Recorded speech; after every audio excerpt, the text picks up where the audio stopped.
Assalamualaikum warahmatullahi wabarakatuh. Selamat siang teman-teman, apa kabar? Saya Lina Vitasari akan menyampaikan proposal bisnis perihal bisnis obat herbal.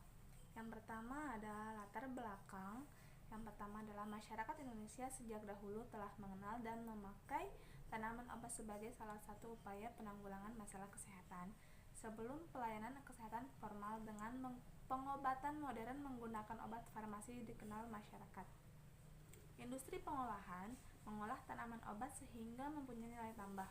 Tanaman obat dijadikan komoditi komersial yang dapat dipasarkan dalam berbagai bentuk, yaitu simplisia utuh, segar atau kering, bentuk ekstrak atau instan, maupun bentuk produk jadi yang biasanya disebut sebagai obat tradisional yang sekarang lebih dikenal dengan obat herbal. Menurut Badan Pengawasan Obat dan Makanan atau BPOM, ada 3 kategori kesediaan obat herbal, yaitu jamu obat herbal terstandar dan fitofarmaka. Salah satu obat herbal yang banyak diminati masyarakat saat ini adalah jenis imunomodulator, yaitu obat herbal yang berfungsi untuk menjaga daya tahan tubuh. Ada beberapa faktor yang menyebabkan kekebalan atau daya tahan tubuh terganggu, antara lain mengalami stres atau tekanan kejiwaan, kurang gizi, terlalu lelah, perubahan cuaca atau iklim, serta polusi. Salah satu cara untuk meningkatkan ketahanan tubuh yaitu dengan mengkonsumsi obat herbal jenis imunomodulator, karena dapat meningkatkan sel imun dalam tubuh yang mempercepat penyembuhan dan meningkatkan sistem kekebalan tubuh. Adapun tujuan usaha, yang pertama adalah membuat produk yang bermanfaat bagi kesehatan tubuh, 2. Menciptakan inovasi baru yang bermanfaat bagi masyarakat, 3. Mengenalkan kepada masyarakat bahwa dari bahan rempah-rempah dapat digunakan menjadi sebuah produk yang memiliki nilai jual. 4. Inisiatif wirausaha sebagai pemilik usaha dalam membuka usaha. 5. Menambah pengalaman dan pengetahuan tentang berwirausaha. 6. Dapat membuka lapangan kerja baru. Jenis usaha. Usaha yang akan saya kelola adalah jenis usaha yang bergerak di bidang pengolahan yang bermanfaat bagi kesehatan. Usaha ini lebih menekan ke bahan rempah-rempah atau tradisional, kemudian dikemas secara modern sehingga mampu dan tidak kalah bersaing dengan produk lain. Akan menjadi sebuah kebanggaan jika usaha ini bisa terus berlanjut. Produk yang dihasilkan adalah produk minuman kesehatan yang baik bagi tubuh dari bahan baku rempah-rempah yang diolah menjadi sirup secang. Dari situlah kemudian dikemas menjadi bentuk minuman dalam botol yang bisa dinikmati dalam bentuk dingin maupun hangat. Kelebihan produk: tak hanya nikmat, minuman secang pun kaya akan manfaat untuk kesehatan. Itulah sebabnya minuman ini masuk dalam daftar minuman yang dapat dipilih oleh siapa saja yang sedang mempraktikkan gaya hidup kembali ke alam. Kelebihan dari secang itu sendiri antara lain: 1. Menghilangkan pegal-pegal. 2. Meningkatkan stamina. 3. Meningkatkan daya tahan tubuh. 4. Membantu mengatasi asam urat. 5. Penghenti pendarahan. 6. Pembersih darah. 7. Penawar racun. 8. Obat antiseptik.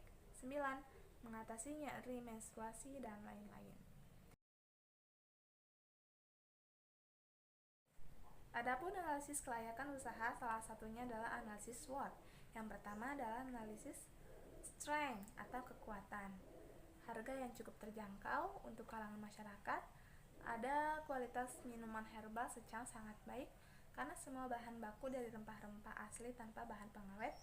Kemudian minuman herbal secang menjadi salah satu minuman yang praktis, hemat, dan menyehatkan tubuh. Yang kedua ada weakness atau kelemahan. Harga bahan baku bisa berubah sewaktu-waktu, lalu bahan baku yang semakin langka dan harus menanam sendiri. 3. Ada opportunity atau peluang. Kondisi masyarakat yang semakin sadar akan kesehatan dan memperdulikan produk dengan bahan alami. Kemudian, permintaan yang meningkat tiap tahunnya. Lalu ada threat atau ancaman. Jumlah kompetitor yang terus meningkat, munculnya produk baru yang lebih unggul, kenaikan harga bahan baku. Adapun rencana pemasaran, yang pertama adalah penetapan harga. Penetapan harga yang akan dilakukan adalah dengan menetapkan harga berdasarkan tingkat keberlangsungan usaha, di mana saya mencari keuntungan yang relatif sehingga dapat menjalankan usaha secara kontinu untuk meningkatkan pangsa pasar. Harga produk minuman herbal secang ini sangat terjangkau, yaitu Rp5.000. Dua, strategi promosi atau pemasaran produk. Pertama, mengenali pelanggan. Kita harus tahu pelanggan yang akan kita hadapi itu siapa, apakah anak-anak, orang dewasa, ataupun lainnya. Kita harus tahu bagaimana cara kita menghadapinya. Yang kedua adalah melakukan promosi, yakni dengan cara membuat iklan ataupun brosur yang menarik perhatian, sehingga masyarakat akan dapat mengetahuinya dan mengenalinya. Yang ketiga, memilih lokasi strategis.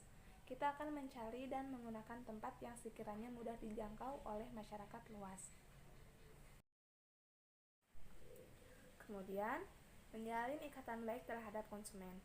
Bersikap sopan, baik dalam melayani konsumen sehingga konsumen akan merasa nyaman.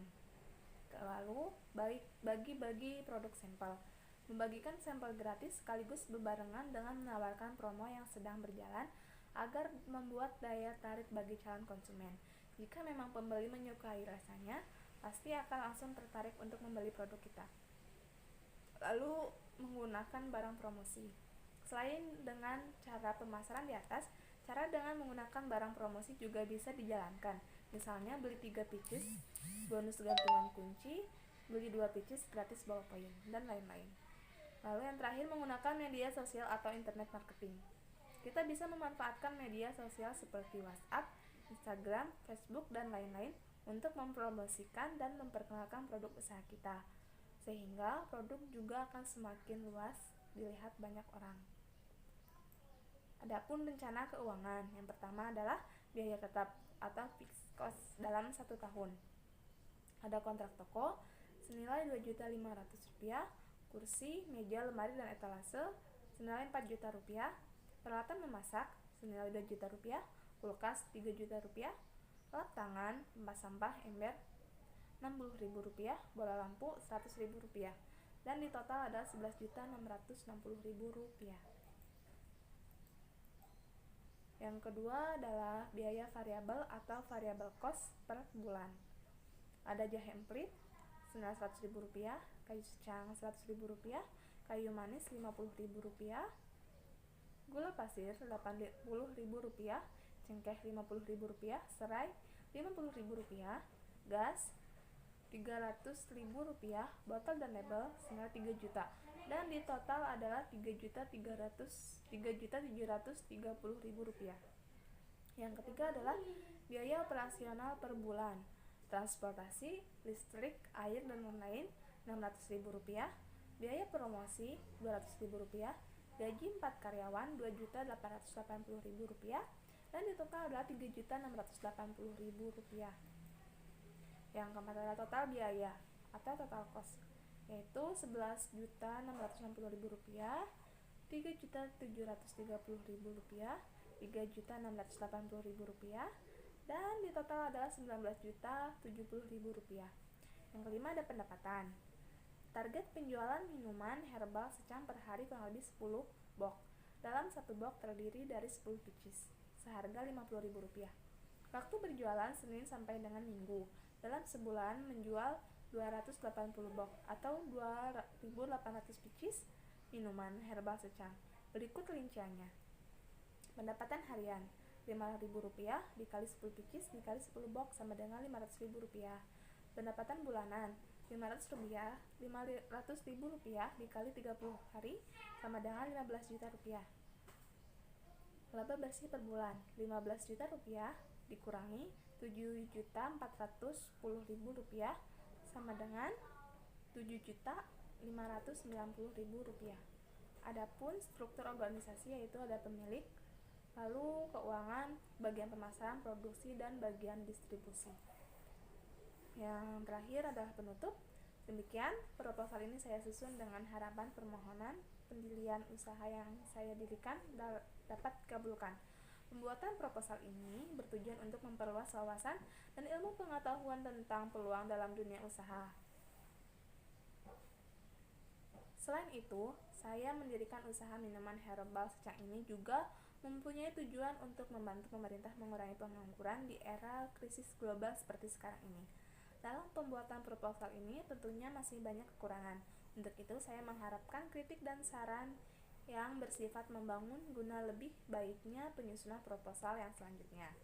Akhir dari penulisan proposal ini, saya ucapkan terima kasih kepada semua pihak yang telah ikut serta berpartisipasi dalam pendirian usaha Harun Beverage.